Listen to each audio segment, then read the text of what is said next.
राजस्थान में सरकार तो कांग्रेस की है, लेकिन चिंता बीजेपी की ज्यादा बढ़ी हुई है। बीजेपी के अंदर की खींचतान के चलते राज्यों में पार्टी विपक्ष की भूमिका भी नहीं निभा पा रही है।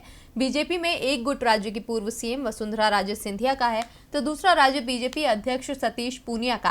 केंद्रीय नेतृत्व की तमाम कोशिशों के बावजूद राज्य बीजेपी में गुटबाजी थम नहीं रही है। देखिए ये रिपोर्ट।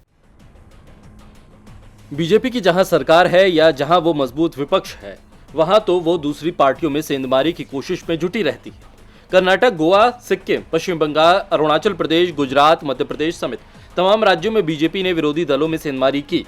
राजस्थान में भी बीजेपी ने ऑपरेशन लोटस चलाने की कोशिश की, लेकिन अशोक गहलोत के आगे बीजेपी की नहीं चल सकी। ऊपर से राज्य बीजेपी में ही खींचतान शुरू हो गई। पार्टी दो गुटों में बंट चुकी है। एक गुट वसुंधरा राजे सिंधिया का बन गया है, तो दूसरा सतीश पूनिया का।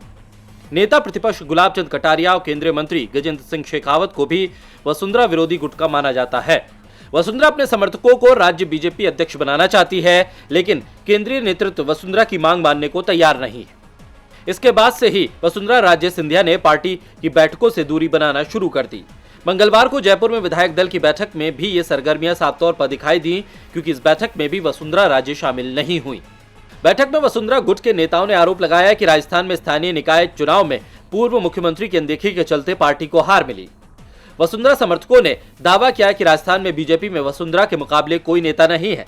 यदि उनकी राय को प्रमुखता नहीं दी तो पार्टी को भविष्य में भी जीत मिलना मुश्किल है। दूसरी ओर बीजेपी के प्रदेश अध्यक्ष सतीश पूनिया ने राजे गुट की कोशिशों को सियासी खेल बताया। राजस्थान में हाल ही में हुए 90 निकायों के चुनाव में कांग्रेस ने 48 निकायों पर कब्जा जमाया, जबकि बीजेपी महज 37 निकायों पर ही जीत दर्ज कर पाई। जबकि 5 साल पहले बीजेपी के पास 90 में से 60 निकाय थे। बीजेपी की हार के पीछे पार्टी की गुटबाजी को ही माना जा रहा है। गुटबाजी रोकने के लिए पार्टी हाईकमान ने समन्वय समिति भी गठित की, लेकिन वसुंधरा राजे अभी तक इस समिति की बैठक में शामिल नहीं हुई है। इसके बाद से बीजेपी के लिए परेशानी बढ़ती दिख रही है। डीबी लाइव की रिपोर्ट।